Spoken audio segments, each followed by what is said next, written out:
Hey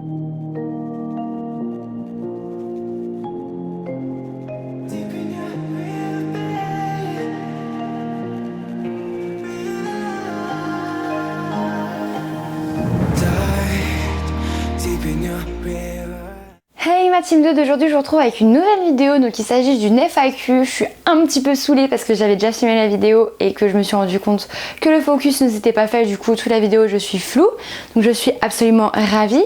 Donc là je vous la refilme, c'est parti. Et du coup je vous avais mis il y a quelques mois un post sur Instagram pour que vous me posiez des questions. Et comme d'habitude j'ai beaucoup de retard, donc c'est parti, je vais répondre maintenant. Alors du coup première question, Rox a-t-il déjà eu des problèmes de santé? Je t'adore, continue comme ça. Alors déjà merci beaucoup. Et pour te répondre, oui, il a déjà eu des problèmes de santé. Donc en novembre 2014, quelques mois après son achat, il s'est fait une tendinite. On était en concours de saut d'obstacles à l'extérieur. Le terrain était vraiment mauvais, très gras. Et en fait, sur un double, il a voulu me sauver. Et il a fait un trop gros saut, il a très mal réceptionné, il s'est fait une tendinite, donc plusieurs mois de boxe ferme, beaucoup de visites vétérinaires, d'échographie et de soins. Mais au final, aujourd'hui ça va bien, il a aucune séquelle, donc tout va bien. Et sinon à part ça, il m'a fait quelques bouchons, donc là je touche du bois parce que ça fait quelques temps qu'il m'en a pas fait. Mais c'est vrai que pendant un moment il était très sujet à ça. Du coup maintenant j'avoue que je fais attention quand je donne à manger. Quand je sais qu'il va manger très vite, je mouille à fond sa ration pour être sûr que ce soit une soupe et comment ça passe bien. Mais sinon c'est vrai que ça fait quelques temps qu'il a plus tellement de problèmes. Et une fois il m'a fait une allergie au fourreau, mais sinon rien de particulier, non. Question de Feeling Équin, donc Johanna. Est-ce que tu en veux à Johanna de la chaîne Bohème et Chouquette de préférer Rocky à Rox? Donc autant vous dire que cette fille est un peu tarée. Sinon non, je t'en veux pas de préférer Rocky à Rox parce que je sais que c'est un complot de Camargue qu'il y a, mais c'est pas grave, moi je suis team Finger, Doudou c'est le best et c'est tout. Et autre question de Johanna, que penses-tu de la communication animale? Donc j'avoue que je suis un petit peu mitigée sur le sujet car je trouve que c'est une très belle science qui a des résultats qui peuvent être incroyables, mais il y a beaucoup trop de personnes ayant ce don, on va dire entre guillemets, pour moi en tout cas. Je pense qu'il y a beaucoup de personnes qui se disent capables de faire ça et que beaucoup de ces personnes sont des menteurs, sont des manipulateurs qui se servent de la souffrance, de la tristesse et du deuil d'autres personnes pour faire leur petit marché. Et souvent c'est des gens qui demandent quand même de payer, voilà. Et je trouve que c'est un petit peu jouer avec les sentiments, c'est un peu mal intentionné, c'est carrément méchant de faire tout ça. Que ce soit un animal qui est décédé ou un animal qui est en vie avec lequel on rencontre des problèmes, c'est quand même jouer avec la tristesse, les sentiments des gens. Et je pense qu'il y a quand même beaucoup de menteurs et de mensonges dans tout ça. Et je trouve ça un peu dommage parce que je suis sûre que c'est une très belle science. Et moi j'avoue que ça me freine un petit peu parce que j'ai peur déjà de me faire rouler dans la farine. Et j'ai peur aussi, peut-être égoïstement, j'ai peur de ce que Rox pourrait dire. J'ai peur qu'il dise qu'il n'est pas assez bien avec moi, qu'il n'est pas heureux, que je sois pas à la hauteur. En fait j'ai peur qu'ils me disent ça me ferait beaucoup de mal parce que ça fait 4 ans que je me démène comme pas possible pour qu'il ait vraiment la meilleure condition de vie possible. Donc je me dis, s'il me disait ça, je serais très peinée. Donc quel travail fais-tu? Je travaille actuellement dans une auto-école, donc non, je ne suis pas monitrice, je suis assistante commerciale. Donc en fait je suis la personne à l'accueil qui répond au téléphone, qui gère les plannings, les dates de permis, les dates de code, qui gère les sessions de code, qui gère toute la paperasse, tout ce qui est ANTS, etc. Enfin, tout ce qui touche à la préfecture. Donc voilà, c'est mon rôle au sein de l'auto-école. Ensuite, quels sont tes objectifs avec Rox cette année? Comptes-tu faire des concours avec? Donc mes objectifs, j'en ai pas tellement puisque moi je fonctionne vraiment au jour le jour avec Rox. Je fais vraiment en fonction de lui, en fonction de mon ressenti avec lui, comment il se sent, comment il est. Voilà, en fonction de la météo, enfin il y a plein de choses qui rentrent en compte comme ça, donc c'est vrai que je fais pas trop de plans sur la comète comme ça, je fais vraiment jour le jour. Maintenant, est-ce que je compte ressortir en concours? Est-ce qu'on est déjà sorti en concours cette année une fois? Donc à la maison, mais bon, c'était quand même un concours officiel. Oui, je compte ressortir en concours, bien sûr on verra en fonction de lui. Je ne ferai pas de concours si je sens qu'il est pas bien ou quoi. J'ai déjà quelques lieux que j'aimerais bien faire, des concours où j'aimerais bien aller. Donc on verra si ça se fait, je l'espère en tout cas, mais j'ai pas tellement d'objectifs avec lui. Mon objectif principal c'est de profiter à fond, de lui offrir toujours le meilleur et voilà, qu'on continue à vivre notre petite vie tranquillement tous les deux. Qu'est-ce qui t'a fait craquer en premier chez Rox? Alors, question un peu difficile parce qu'honnêtement je me rappelle pas trop. Puisque la première fois que j'ai dû monter Rox, je ne voulais pas, j'avais peur. J'avais dit à mon monitrice que c'était mort parce qu'il était trop grand pour moi, parce que j'étais petite à l'époque. Et du coup je me souviens pas tellement de ce qui m'a fait craquer chez lui. Maintenant je pense quand même que c'était sa gentillesse, son grand cœur et sa volonté. Puisque la première fois que je l'ai monté c'était pour une séance d'obstacles et j'avais jamais sauté, j'avais trop peur. Et au final ça s'est super bien passé. Et du coup je pense que c'est ce qui m'a fait m'attacher attaché à lui. Et puis on va pas se mentir, il est quand même beau, il a une robe qu'on ne voit pas partout non plus, et il avait un petit air coquin qu'il a toujours d'ailleurs, hein. Mais son petit air coquin j'aimais bien, et du coup voilà, je pense que c'est ça. Est-ce que toi et ta soeur vous pensez sortir un concours cette année? Du coup moi j'ai déjà répondu, et pour ma soeur la réponse est oui. Oui, on espère en tout cas pouvoir sortir Rocky cette année en concours. Donc l'idée ce serait de faire du CSO et du dressage pur, et si tout va bien et si on continue dans la lancée, faire du CCE. Donc je sais pas quand, encore une fois on a le temps, on va pas se précipiter, ça sert à rien, on va faire étape par étape, mais oui c'est prévu en tout cas, et on espère que ça se réalisera cette année. Je sais que c'est un gros sujet en ce moment, mais est-ce que tu comptes monter Rox en sang mort, style side pool? Alors oui, c'est un gros débat en ce moment, je reçois souvent la question en commentaire ou même en message sur Instagram. Donc la réponse c'est non. En tout cas tout ce qui est travail en carrière, longe et trotting en extérieur, je ne compte pas le mettre en sang mort. Tout simplement parce que pour moi le mort est un outil de précision et non un outil de torture. Je pense qu'on est beaucoup plus précis et qu'on est beaucoup plus dans la demande avec un mort, puisqu'on peut faire plus d'actions, on peut vraiment appuyer nos demandes, alors qu'avec un licol éthologique ou quoi, ça reste quand même plus compliqué selon moi. Pour du dressage un peu poussé, je trouve que c'est assez limité. Après c'est mon idée, c'est ma vision des choses, peut-être que vous n'avez pas la même, mais moi c'est comme ça que je vois les choses. Donc pour tout ce qui est dressage, travail en carrière, etc., je ne compte pas du tout le passer en sang mort. Par contre quand on part en balade tranquille et que je sais qu'il va être relativement calme, ou du moins voilà, quand on part que tous les deux, pas avec Rocky parce que sinon c'est pas la peine, mais là il m'arrive très souvent, voire quasiment tout le temps, quand je pars comme ça juste dans l'idée de me promener, de le mettre en licol éthologique, et comme ça même s'il veut brouter, il est tranquille, il a pas le mort. Mais j'aimerais bien en tout cas tenter un petit peu la cordelette et tout, mais ça sera vraiment du plus on va dire, ce sera pas du dressage pur, ce sera pas du plat poussé, ce sera vraiment du loisir. Donc à voir, mais je ne compte pas en tout cas le passer en sang mort définitivement. Qu'est-ce qui t'a donné envie de faire des vidéos sur YouTube? Donc là encore, je sais pas trop. En fait j'avais déjà la chaîne YouTube depuis quelques années, je faisais du montage dessus, c'était quelque chose que j'aime beaucoup faire. Et puis après m'est venue l'idée de faire la vidéo sur notre histoire pour vraiment retracer tout de A à Z. Elle a fait pas mal de vues, du coup les abonnés ont commencé à monter, je me suis dit pourquoi pas proposer d'autres vidéos de ce style. Et de là j'ai commencé une vidéo, deux vidéos, un premier haul, etc. Et j'ai vu que ça montait, donc je me suis dit écoute, pourquoi pas, ça te plaît, t'aimes faire les vidéos, t'aimes filmer des choses, essaie. Tu peux toujours te lancer, tu peux toujours essayer, tu verras bien ce que ça donne. Et au final je regrette pas, puisque maintenant les abonnés continuent à monter et j'en suis très contente. Je suis très fière de ma chaîne et j'essaie de faire un contenu qui vous plaise au maximum, donc voilà. As-tu souvent des demandes de partenariat? Donc oui, j'en reçois assez souvent. Maintenant je fais un tri très sélectif parmi toutes les demandes, parce qu'il y a des choses qui sont un petit peu du n'importe quoi quand même.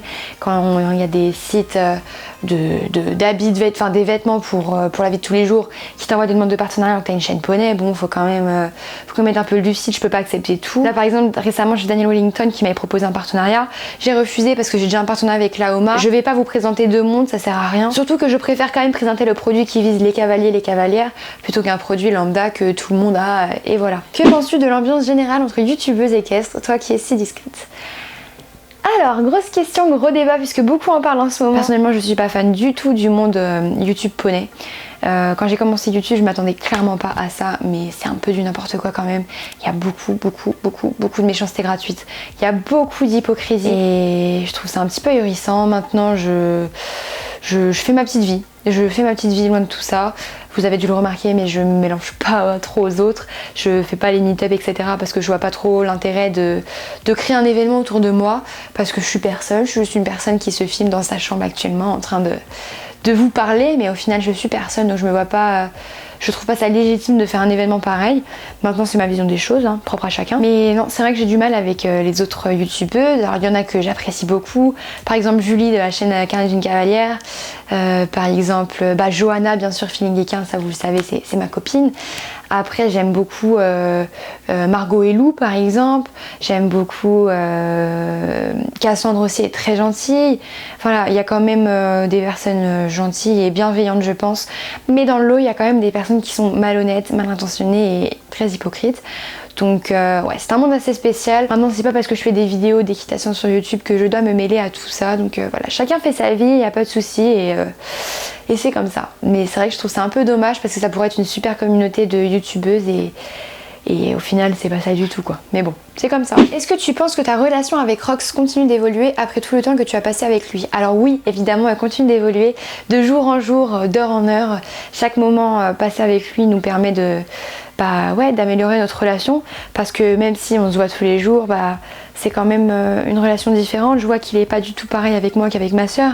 Pourtant quand c'est les vacances par exemple, il a vaut autant que moi, même plus des fois, et pourtant il est pas du tout pareil avec elle.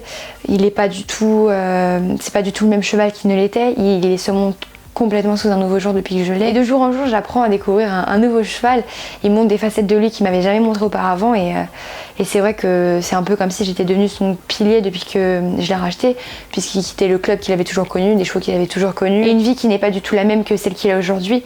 Donc je pense quand même que j'ai été un petit peu son point de repère dans tout ça, et que ça a vraiment fortifié les choses, et que maintenant c'est un peu indescriptible quoi, c'est un petit peu inexplicable, c'est comme ça, c'est juste Doud et moi, et puis voilà, c'est tout. C'est mon fils, c'est l'amour de ma vie, et je peux pas expliquer ça, c'est vraiment du ressenti en fait. Je pense que c'est vraiment propre à chacun, et là c'est un lien tellement étroit, tellement fort entre lui et moi que je peux pas expliquer ça. Mais Sam Shield ou Kep? Alors là, sans hésiter une seule seconde, Sam Shield. Je n'aime pas du tout les Kep, donc je suis désolée si certains de mes abonnés en ont, si certains de mes abonnés en veulent ou quoi. Je suis pas fan du tout. Après chacun ses goûts, il y en a qui aiment pas les Antares, moi j'adore, je ne jure que par ça. Mais non, la Kep, je suis pas fan du tout. Ça fait un peu une tête de champignon, une tête de Playmobil, et non, j'aime pas trop, je suis pas très fan. Free Jump ou Flexon? Alors Free Jump, sans hésiter. Free Jump, Free Jump, Free Jump. Je sais que c'est un grand débat, que beaucoup n'aiment pas les Free Jump, préfèrent les Flexon. Donc Julie a des Flexon, donc j'ai eu l'occasion de monter avec les deux paires, et franchement je trouve les Flexon pas terribles. Ils sont pas très confortables, donc oui ils sont très esthétiques, j'aime beaucoup, mais je les trouve pas confortables, je les trouve très lourds, et moi personnellement j'avais mal aux chevilles avec, donc alors que j'ai pas mal du tout dans mes Free Jump.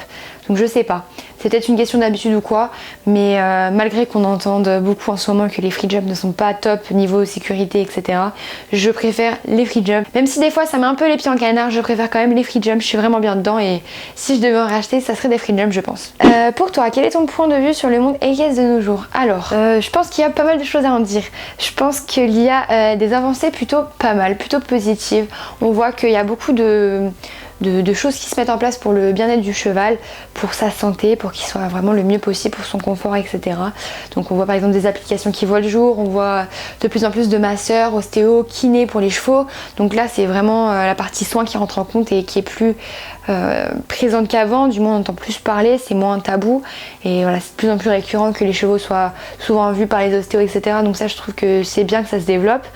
Donc pour ça, ça avance dans le positif des choses.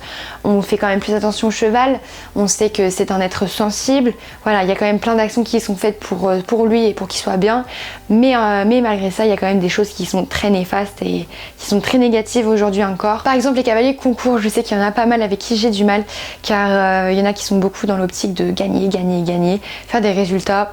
Et voilà, le concours c'est tout.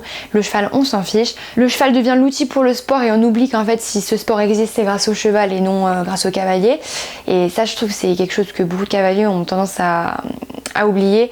Je trouve ça vraiment pathétique, méchant et irrespectueux, les gens qui vendent leurs chevaux comme des vieilles chaussettes quand ils font plus assez de résultats, quand ils commencent à vieillir ou que ça leur va plus et qu'ils veulent un cheval plus performant, plus jeune, mieux, etc. Je trouve ça clairement dégueulasse, et malheureusement ça se fait beaucoup. Ça se fait beaucoup, surtout dans le monde de la compétition. Je trouve ça dommage parce que ça donne un côté assez négatif à la compétition, alors que ça peut être aussi quelque chose de bien et positif. Mais cette idée de tout le temps revendre le cheval et penser juste à la performance avant tout, c'est quelque chose que j'ai du mal à concevoir.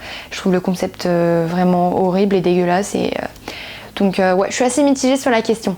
Il y a beaucoup de choses qui se développent en bien, mais il y a aussi pas mal de choses qui sont pas bien. Il y a encore beaucoup trop de cas de maltraitance, de chevaux qui ne reçoivent pas les soins qu'ils méritent, qu'ils ont besoin, et c'est dommage. Donc ouais, c'est une question un petit peu délicate. Alors, je me demandais si vous preniez des cours avec un coach pour avoir un avis extérieur sur votre travail avec Rocky et Rox. Alors oui, tout à fait, on a un instructeur qui vient du Cadre d'honneur de Saumur, donc il était maître de manège là-bas, donc c'est quelqu'un qui est très calé dressage, donc on dresse avec lui essentiellement, tout le temps en fait, on ne prend jamais de cours à part avec lui, ce sont des cours particuliers. Et sinon pour ce qui est de l'obstacle, moi je prends pas de cours vu que je saute quasiment jamais avec Rox. Mais Julie, quand elle saute avec Rocky, c'est moi qui la coach. Donc loin de moi l'idée de me dire que je suis, que j'ai le niveau pour faire coach, etc. Pas du tout. C'est juste que c'est ma soeur, que je connais bien le poney et que je la connais bien elle aussi. Et du coup, je sais un petit peu là où il faut travailler, leurs failles, etc. Je sais quand il faut la pousser ou au contraire la retenir. Donc c'est plus facile. Et puis quand ils vont sortir en cross, ce sera moi également. Donc même en concours, ce sera moi. As-tu une autre passion après l'équitation? Bien sûr. Alors oui, une grosse passion débordante. Juste là, derrière moi, vous pouvez voir, j'ai un calendrier l'avant Harry Potter, donc je suis une très grande fan d'Harry Potter. J'ai une collection juste à côté de l'appareil photo, vous pouvez pas la voir, mais une collection énorme de plein d'objets. J'ai plein de vêtements Harry Potter, j'ai regardé, j'ai tous les livres, tous les films, je les ai regardés 30 000 fois, je les connais par cœur, j'ai un coussin, j'ai un plaid Harry Potter, enfin je suis à fond Harry Potter, donc ouais. Si vous me suivez sur Instagram, vous devez être au courant, sinon... Ouais, Harry Potter à fond. Qu'est-ce qui a changé ton équitation depuis que tu as Doudou? Avoir Doudou à mes côtés a changé toute ma vision des choses et de l'équitation. Car en fait, j'ai pris conscience que la vision que j'avais était un petit peu faussée. Puisque en club, c'est vrai qu'on a tendance à faire pour nous et pas pour les chevaux, en fonction de nous et non en fonction d'eux. Et quand j'ai racheté Rox, ça a été l'effet inverse en fait, c'est complètement inversé et maintenant je fais les choses pour lui et pas pour moi. Et ça a été un grand retournement de situation en fait parce que j'étais pas du tout habituée à voir les choses comme ça, mais c'est vrai qu'avoir son cheval à soi, vouloir lui offrir le meilleur et tout le temps penser à lui avant tout, ça change la vie, ça change tout et je pense que c'est quelque chose qu'on ne peut pas comprendre avant d'avoir eu son propre cheval et en tout cas c'est ce que moi ça m'a fait et depuis il a changé toute ma vision des choses, toute ma vision de l'équitation, je veux vraiment plus les choses pareilles. Pour moi c'est vraiment devenu la passion du cheval et non de l'équitation, qu'avant c'était peut-être le contraire, mais ouais voilà, là ça a vraiment changé ma vision des choses. Je sais que maintenant je fais en fonction de lui, que finalement c'est pas monter à cheval qui m'importe, c'est juste d'être avec eux, avec lui, avec Rocky, avec les chevaux en général, et du coup ça a vraiment changé mon avis là-dessus, donc encore une fois je ne remercierai jamais assez pour ça. Voilà, c'est la fin de cette vidéo, j'espère que j'aurai répondu au maximum de vos questions. Si jamais ce n'est pas le cas, que vous avez encore des questions auxquelles je n'ai pas répondu, n'hésitez pas à les poser en commentaire, j'y répondrai soit directement en commentaire, soit je les garderai pour une prochaine vidéo FAQ, je verrai. J'espère en tout cas que ça vous a plu, que c'était pas trop long et que vous avez appris des choses. Et en attendant, je vous fais des gros bisous et je vous dis à très bientôt pour une prochaine vidéo. Salut!